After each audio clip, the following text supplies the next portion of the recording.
प्रतापगढ़ में पुलिस की सुस्ती से अपराधी खुलेआम धमकी देते हुए घूम रहा है। यदि पुलिस चाहे तो ऐसे अपराधी को तत्काल पकड़कर जेल में डाल सकती है। खुलेआम घूमने वाला अपराधी कभी भी मेरे पिता के ऊपर दोबारा से जानलेवा हमला कर सकता है। मेरे पिता को मुंह और हाथ में बहुत ज़्यादा गंभीर चोट लगी है। वे मुंह से खाना नहीं खा पा रहे हैं, सिर्फ पाइप के द्वारा जूस दिया जा रहा है। पुलिस अधीक्षक प्रतापगढ़ से मेरा विनम्र अनुरोध है कि FIR में नामजद अपराधी को जितनी जल्दी हो सके जेल भिजवाएं। आपको बता दें कि और हमारे परिवार को सुरक्षा प्रदान करें, जिससे हमारा और हमारे परिवार का विश्वास पुलिस प्रशासन पर बना रहे। उक्त बातें कपिलेश शुक्ला ने हमारे पत्रकार रमेश श्रीवास्तव से कही। आइए आपको भी दिखाते हैं क्या है पूरा मामला। हाँ भैया, क्या नाम है आपका? कपिलेश शुक्ला। कपिलेश शुक्ला जी, आपके पिताजी के ऊपर विगत कुछ दिन पहले प्राणघातक हमला हुआ है। क्या मामला था उस पर? ये 26 तारीख को हुआ है, जन्माष्टमी के दिन।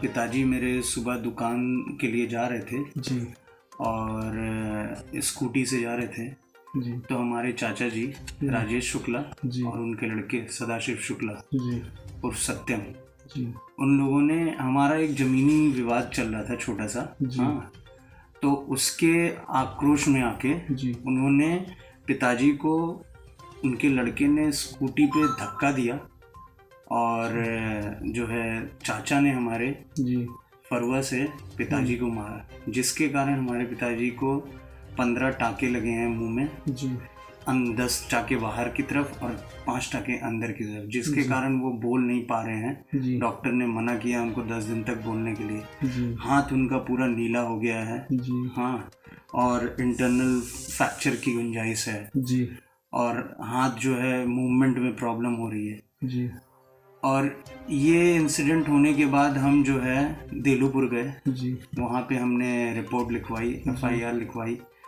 हालांकि पापा को इतनी चोट लगने के बाद भी इसमें एक तरह से ये कहा जाएगा कि ये आत्मघाती हमला ही है। पूरी तरह से उन्होंने कोशिश किया कि मार दें ताकि ये जो है ना रहें, जिंदा ना रहें। जी तो देलूपुर थाने में FIR हुई अपनी। FIR होने के बाद, बट इसके पहले ये वारदात इन्होंने कोशिश की थी 14 तारीख को भी। जी 14 तारीख को हमने कंप्लेंट दी थी, एक एप्लीकेशन दी थी, रानीगंज थाने में भी दी थी। उसके बाद उन्होंने बोला दुर्गागंज चौकी जाओ, जी तो दुर्गागंज चौकी में भी दी थी हमने एप्लीकेशन। हमारा ये कहना है कि अगर थोड़ा पुलिस एक्टिव रहे तो कम से कम वो व्यक्ति अभी पकड़ा तो गया होता, कम से कम पकड़ लेती पुलिस उसको और सजा की और उसको आगे ले जाती कार्रवाई को। पर पुलिस ने अभी तक कुछ नहीं किया जी। अभी तक पुलिस ने कोई कार्रवाई नहीं की। हाँ, वो बंदे को अभी तक वो घूम रहा है। आपने माने पुलिस अधीक्षक को भी कोई प्रार्थना पत्र दिया?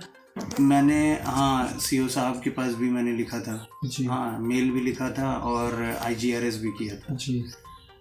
पर अब वो कार्रवाई कर रहे हैं। वो बोल रहे हैं कि हाँ हम इस पे कार्रवाई कर रहे हैं, पर कार्रवाई तब संतुष्टिजनक होती है जब सामने वाला बंदा जो है कम से कम उसको पुलिस लेके जाए, पूछताछ करे, कुछ तो करे।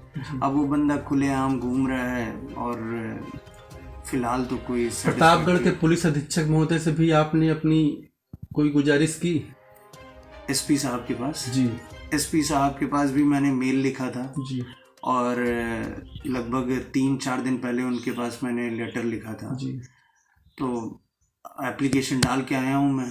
फिलहाल तो अभी कोई एक्शन। डायरेक्ट मुलाकात अभी नहीं हुई है? नहीं, डायरेक्ट मुलाकात नहीं। अच्छा, क्या चाहते हैं कि पुलिस अधीक्षक महोदय इस पे क्या कार्रवाई करे आपकी?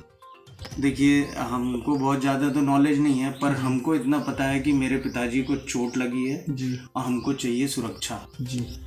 हमको पूर्ण विश्वास है कि वो बंदा फिर से कोशिश करेगा क्योंकि उसने। नमस्कार, आप देख रहे हैं हिंदुस्तान लाइव न्यूज और आज पब्लिक 24 इंडिया और मैं हूं रमेश श्रीवास्तव।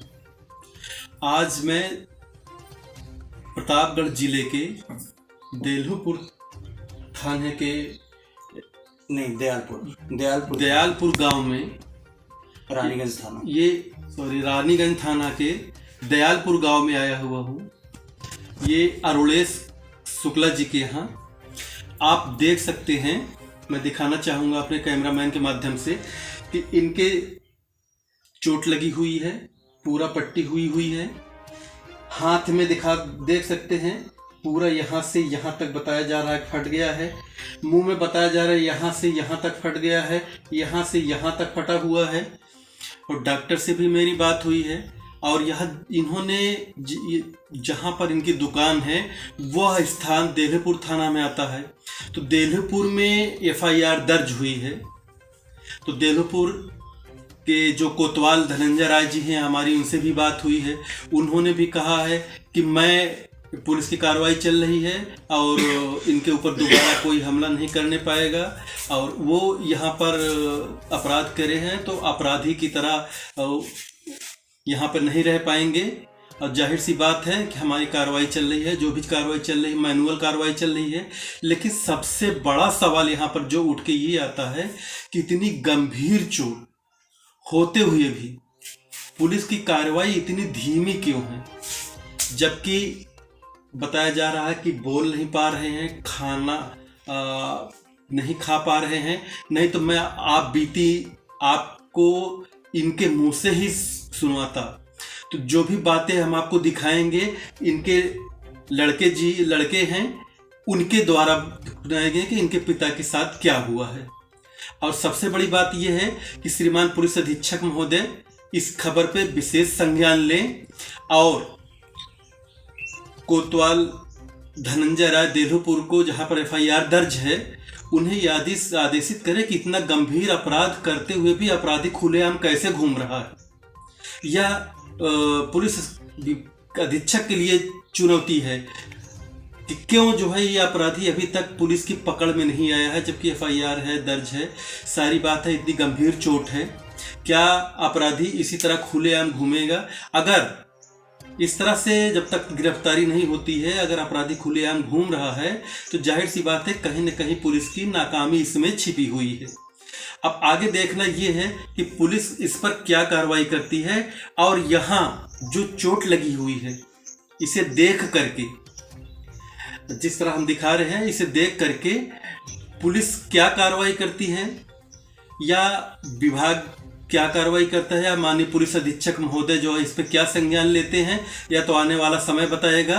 लेकिन जो इनके अंदर अभी भी असुरक्षित की भावना है, पुलिस को चाहिए कि इन्हें अपने विश्वास में ले करके अपराधी की तत्काल गिरफ्तारी करें और इन्हें इस तरह से सुरक्षित माहौल पैदा करें कि इनको विश्वास हो जाए कि हाँ, मैं सुरक्षित हूँ पुलिस के साये में। Ramesh Srivastava, Hindustan live news, republic 24 India, Pratap.